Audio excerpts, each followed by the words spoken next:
Creator Spiritus, et suorum visita, impressum. Salve fratres te iterum videre, Patris Allegro Veritas Liberabitos. Kita masih membahas Agustinus. Kali ini kita melihat tentang kebenaran dan iluminasi. Kebenaran dan iluminasi. Jadi semakin kita masuk ke dalam kedalaman jiwa kita dan berusaha untuk menyingkapkan rahasianya, semakin kita mengalami tidak adanya dasar eksistensi kita, maka semakin meningkat pula kebutuhan kita untuk menemukan sebuah landasan bijak yang pasti. Semakin masuk ke dalam, semakin tidak ada dasar. Jadi kita butuh sebuah landasan bijak yang pasti. Nah, Agustinus bertanya, apakah landasan bijak tersebut? Agustinus ini menemukan semua rumusan yang kurang lebih 1200 tahun kemudian dirumuskan secara agak lain oleh René Descartes. Agustinus mengatakan, si valor sum. Kalau aku mulai meragukan sesuatu, maka aku ada. Aku dapat meragukan segala sesuatu, tetapi satu-satunya yang tidak dapat kuragukan untuk dapat meragukan adalah faktum, kenyataan, bahwa aku ragu. Ya. Nah, kepastian ini memberi jaminan dan arah dalam ketiadaan orientasi yang sering dialami.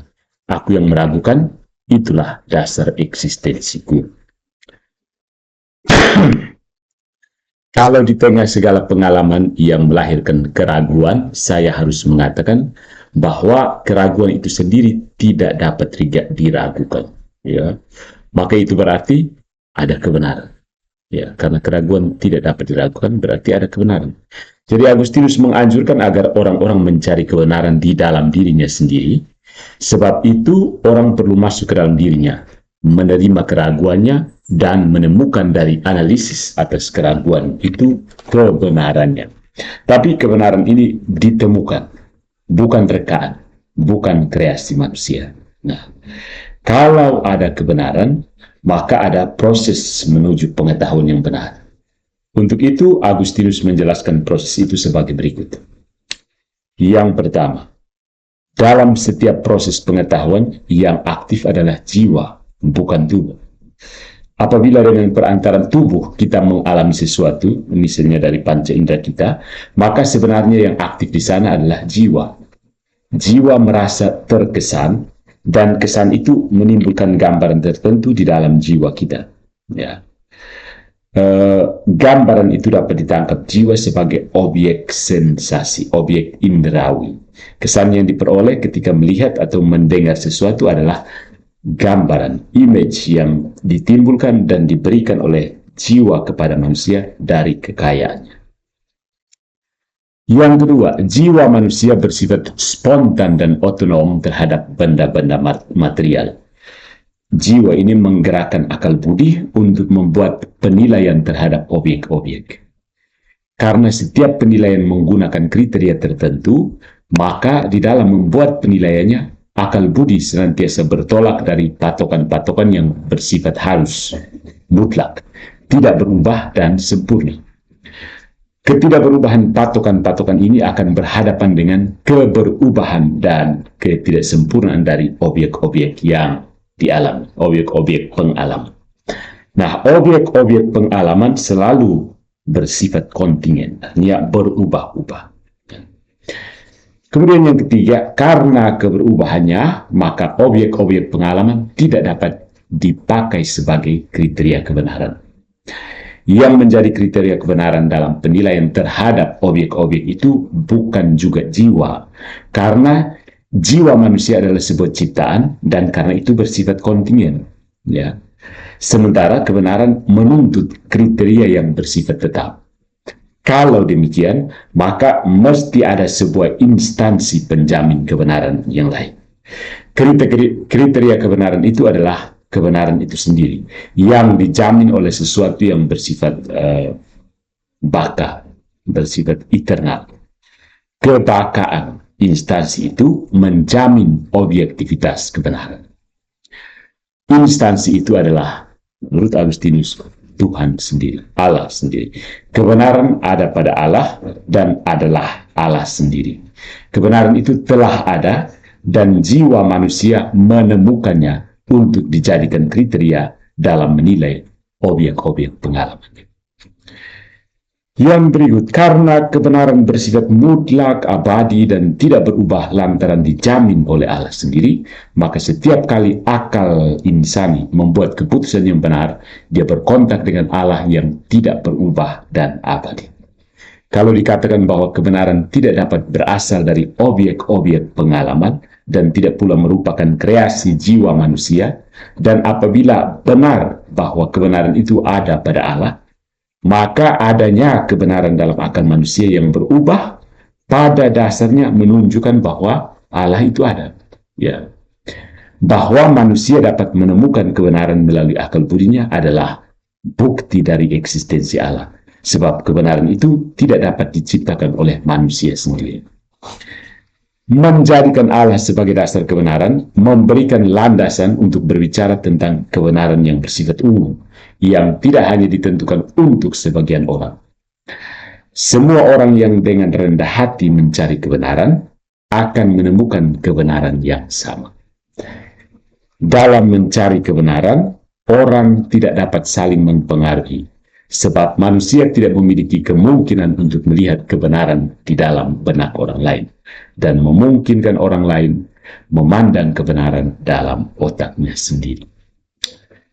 Kenyataannya, walaupun tidak dapat saling mempengaruhi secara demikian, kita toh dapat menemukan kebenaran yang sama. Dan ini mengungkapkan bahwa ada sebuah instansi bersama yang mengatasi semua dan memberikan jaminan terakhir bagi kebenaran untuk kita semua. Jalan yang ditempuh oleh kebenaran dari Allah kepada manusia ini disebut Agustinus sebagai iluminasi atau penerangan. Ya, manusia memperoleh penerangan, iluminasi dari Allah sehingga dapat menemukan kebenaran yang sama. Supaya dapat menerima penerangan atau iluminasi ini, manusia perlu membersihkan diri dengan bantuan rahmat Allah. Allah membantu manusia untuk dapat menerima kebenaran yang dipanjatkannya. Dalam hal ini, Allah adalah guru yang baik, yang menciptakan kondisi yang memungkinkan orang menerima ajarannya.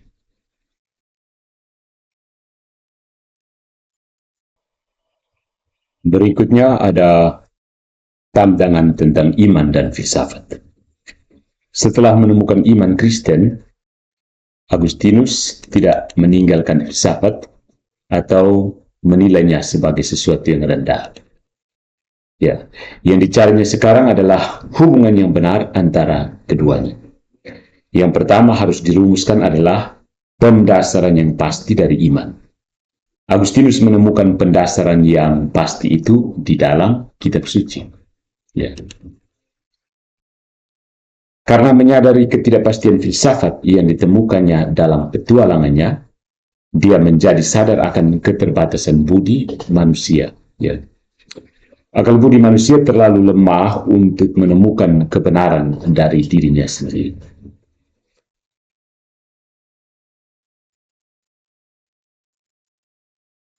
Karena itu, kita membutuhkan otoritas kitab suci. Namun, mesti ada sebuah otoritas lain yang menjamin hubungan antara kitab suci dan iman. Dan otoritas itu adalah gereja. Karena demikian, Agustinus tetap memberikan tempat yang penting untuk pemikiran dan pertimbangan rasio, nalar, yang mempertimbangkan dan mempertanggungjawabkan apa yang diimani. Iman membutuhkan akal budi agar orang bisa berbicara tentang iman dengan orang lain. Tetapi akal budi atau rasio yang benar mesti didasarkan pada iman. Ya. Jadi Agustinus mengatakan bahwa tidak ada orang yang dapat menemukan Tuhan apabila dia tidak mempercayai sebelumnya apa yang sudah dipikirkan sesudahnya. Delibero arbitrio. Mendahului akal budi. Iman itu mendahului budi dan menuntut adanya budi, mengharuskan adanya pemahaman yang benar.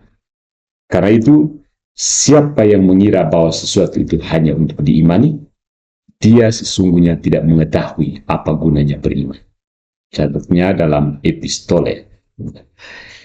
Iman harus menjadi jelas juga pada tataran akal budi. Otoritas menuntut iman dan mempersiapkan manusia untuk memahami. Sementara rasio atau akal budi ini mengantar manusia kepada pemahaman dan pengenalan. Nah, pada Agustinus kita sudah menemukan rumusan seperti ini. Apabila engkau tidak dapat mengetahui, maka percayalah supaya engkau tahu. Crede ut intelligas. Rumusan ini kemudian diformulasikan oleh Anselmus dari Canterbury dengan credo ut intelligam. Ungkapan yang merumuskan kedekatan hubungan antara teologi dan filsafat ini sama sekali tidak membawa konsekuensi bahwa di mata Agustinus semua artikel iman dapat disetujui secara langsung dengan budi murni manusia tanpa iman. Ada hal-hal yang perlu diimani untuk dapat dimengerti. Juga hal-hal yang mula-mula tampaknya tidak dapat dijelaskan bisa diterangkan oleh nalar yang beriman. Akal budi yang beriman dapat sampai pada pengetahuan bahwa hal-hal tertentu memang pasti demikian, atau bahwa hal-hal lainnya itu bisa demikian. Karena ada hal-hal yang dapat dipertanggungjawabkan, maka orang mesti memperhatikan filsafat ini.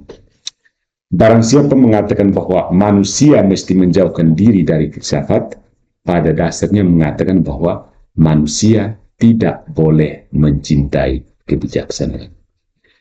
Filsafat yang benar dan harus dipelajari adalah filsafat yang berakar dalam iman.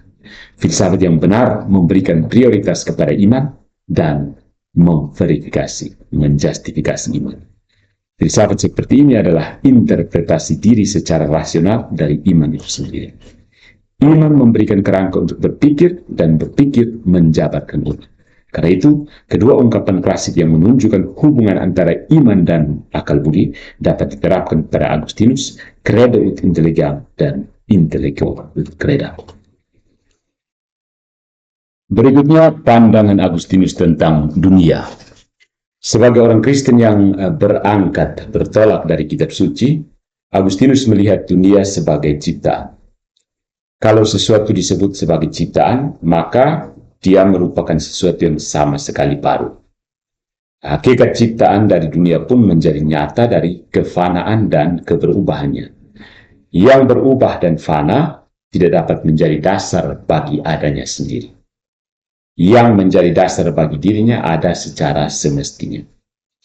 Ada secara necessary. Karena itu, dia tidak akan berubah dan menjadi tidak ada. Dia akan tetap ada. Sebab itu, dunia hanya ada karena dan sejauh dia diadakan. Artinya diciptakan. Dari hakikatnya Allah tidak mesti menciptakan dunia, sebab itu dunia kita tercipta tidak seharusnya, tidak semestinya. Ya, artinya provisoris. Ciptaan ada semata-mata karena kehendak Tuhan. Nah, pandangan ini tentu sangat berbeda dari pandangan Neoplatonisme yang telah mempengaruhi Agustinus untuk waktu yang lama. Ya, karena Neoplatonisme itu dan ciptaan itu seharusnya terjadi. Dalam pandangan Agustinus ada 3 macam penjelasan untuk munculnya sesuatu yang baru. Ya. Yang pertama itu melalui generasi atau kelahiran. Generasi. Sesuatu itu ada karena dilahirkan oleh sesuatu yang lain. Sesuatu yang dilahirkan memiliki substansi yang sama dengan sesuatu yang telah melahirkannya. Nah, kelahiran merupakan penurunan substansi dari yang satu kepada yang lainnya. Anak yang lahir dari ibu dan ayah memiliki substansi yang sama dengan keduanya, ayah dan ibu. Yang kedua itu melalui fabrikasi yang baru diproduksikan dari unsur-unsur yang telah ada di luar, terlepas dari produsennya. Produsen menggunakan sejumlah bahan untuk membuat sesuatu yang baru. Nah, di sini substansi antara keduanya bisa berbeda, tetapi tidak ada perbedaan antara substansi benda itu dengan bahan darinya dia dibuat. Contohnya seorang tukang yang memproduksi meja dari bahan kayu. Yang berikutnya itu melalui kreasi, sesuatu ada karena diciptakan. Di sini sesuatu yang baru adalah sesuatu yang sungguh baru, bukan substansi sendiri, ayah ibu. dan tidak sama dengan substansi yang lain yang sudah ada, seperti kayu tadi. Sesuatu baru disebut sebagai ciptaan kalau dia bukan merupakan sebuah pengulangan dari yang sudah ada, baik pengulangan dari produsen maupun dari materi yang sudah ada. Nah, dalam gagasan penciptaan sudah terkandung pengertian ex nihilo, dari ketiadaan. Karena ini menjadi prinsip penciptaan, maka mesti dikatakan bahwa manusia hanya dapat melahirkan dan memproduksi, tetapi tidak dapat menciptakan karena kekerdilan dan keterbatasannya. Yang bisa mencipta ex nihilo hanya Tuhan sendiri, karena kemahakuasaannya. Jadi, Tuhan mencipta bukan karena sebuah keharusan kodrati, melainkan semata karena kebebasan dan kebaikannya. Penciptaan adalah sebuah kejadian pada awal dunia. Karena itu, terjadi seketika. Tetapi, Allah tidak menciptakan semua hal sebagai yang sudah jadi dalam bentuknya yang sekarang, yang sudah teraktualisasi.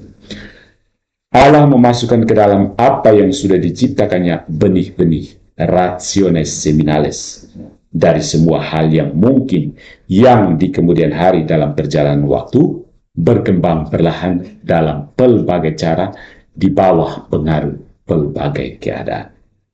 Dengan gagasan ini, Agustinus memberikan peran kepada dunia dan sejarah sebagai lahan terjadinya dan berkembangnya sesuatu. Ada creatio continua yang bukan merupakan creatio ex nihilo, tetapi merupakan sebuah kelanjutan dari proses penciptaan.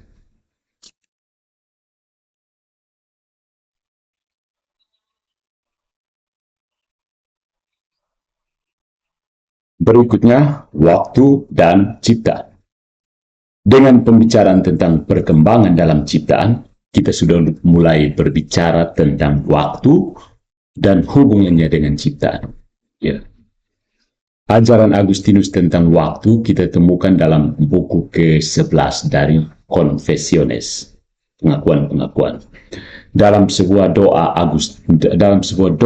Agustinus ini mengatakan, Tuhan, Engkau adalah keabadian, tetapi aku hancur dalam ketinggian waktu. Aku tidak tahu mengapa demikian. Dalam kejamakan waktu, pikiranku terbagi, dan diriku terpecah sampai dia menemukan kesatuan dalam Engkau. Quote. Agustinus memandang waktu secara psikologis, yakni dia menghubungkan waktu dengan pengalaman dan kesadaran akan waktu, dan berusaha mendefinisikan dari sana apa itu waktu. Agustinus seperti menjadi nyata dari doanya tadi, berangkat dari pengalaman psikologis keterpecahan diri karena adanya 3 dimensi waktu yang berbeda, masa lampau, masa sekarang, dan masa yang akan datang. Ya. Kalau kita memperhatikan dengan saksama, maka yang ada sebenarnya hanyalah masa kini. Ya. Masa lampau sudah tidak ada lagi, sementara masa depan belum ada. Bagaimana kita dapat mengatakan bahwa masa lampau dan masa depan ada, kalau yang satunya sudah tidak ada lagi, dan yang lainnya belum ada? Masa sekarang hanyalah sebuah saat antara yang sangat-sangat singkat, terbentang antara yang belum ada dan yang tidak ada lagi. Karena itu kita mesti bertanya, apa sebenarnya waktu itu? Selama pertanyaan ini tidak dilontarkan, kita merasa tahu apa itu waktu. Kita hidup tanpa persoalan dan mempersoalkan waktu, seolah sangat jelas bagi kita apa itu waktu. Namun, pada saat kita hendak merefleksikannya untuk mempertanggungjawabkannya, kita merasa berhadapan dengan sebuah pertanyaan yang terlampau sulit untuk dijawab. Ya, apa itu waktu? Nah, jawaban yang diberikan Agustinus terhadap pertanyaan ini bertolak dari pengalaman psike manusia. Kesadaran manusia merekam apa yang terjadi dan dialami. Dia menangkap masa sekarang yang singkat itu dalam bentuk gambar-gambar, imagines, dan menyimpannya dalam memori atau ingatan. Karena itu, selain apa yang terjadi dan dialami pada setiap saat sekarang, kesadaran manusia masih memiliki masa lampau yang diingat dan masa depan yang diimajinasikan. Masa lampau hanya ada sebagai ingatan atau memoria, masa depan sebagai penantian atau pengharapan. Kesadaran kita hanya mengenal sesuatu dalam urutan waktu. Kita menjadi sadar akan apa yang muncul bagi kita dalam rentetan waktu yang datang kemudian berlalu. Apa yang muncul bagi kesadaran kita dalam urutan waktu, sebenarnya bagi Allah selalu ada secara serentak. Sebab itu, waktu tidak ada pada Allah. Waktu adalah ciri kesadaran manusia.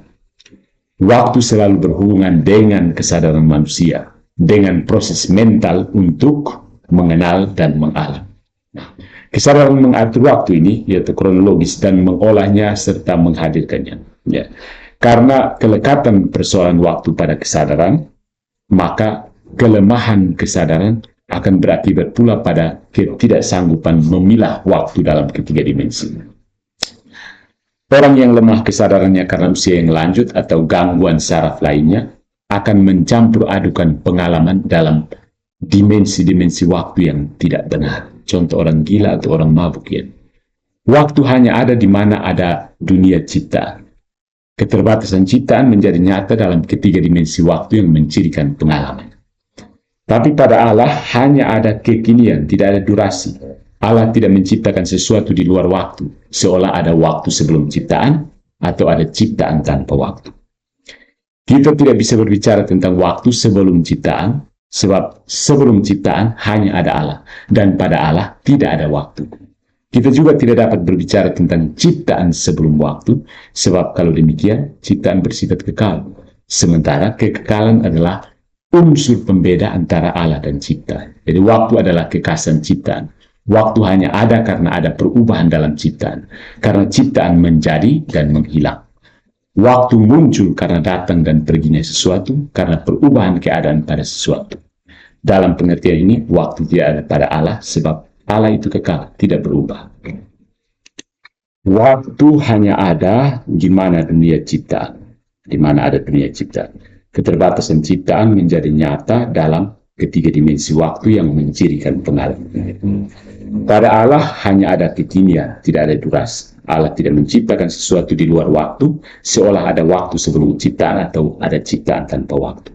Kita tidak dapat berbicara tentang waktu sebelum ciptaan, karena sebelum ciptaan hanya ada Allah, dan pada Allah tidak ada waktu. Kita pun tidak dapat berbicara tentang ciptaan sebelum waktu, sebab kalau demikian, ciptaan bersifat kekal, sementara kekekalan adalah unsur pembeda antara Allah dan ciptaan. Waktu adalah kekasan ciptaan. Waktu hanya ada karena ada perubahan dalam ciptaan. Karena ciptaan menjadi dan menghilang. Waktu muncul karena datang dan perginya sesuatu, karena perubahan keadaan pada sesuatu. Dalam pengertian ini, waktu tidak ada pada Tuhan. Karena Tuhan adalah kekal, tidak berubah. Allah adalah pencipta dan pengatur waktu. Agustinus menulis, sudah pasti bahwa dunia tidak terjadi di dalam waktu, melainkan bersamaan dengan waktu, sebab yang terjadi di dalam waktu itu terjadi sesudah sesuatu dan sebelum sesuatu yang lain yang masih harus akan datang. Sebelum dunia terjadi tidak akan ada waktu karena di sana tidak ada ciptaan yang berubah.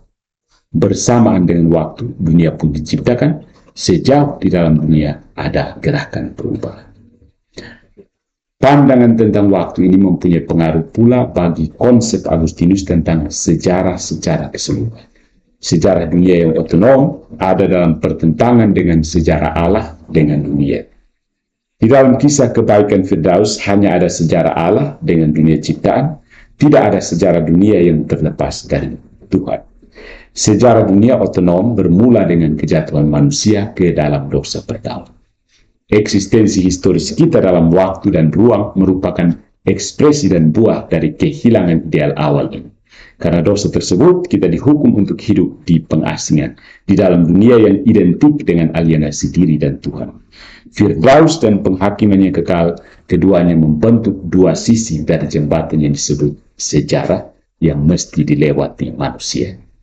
Hidup manusia adalah pengembaraan di luar Firdaus dalam penantian akan penghakiman kekal.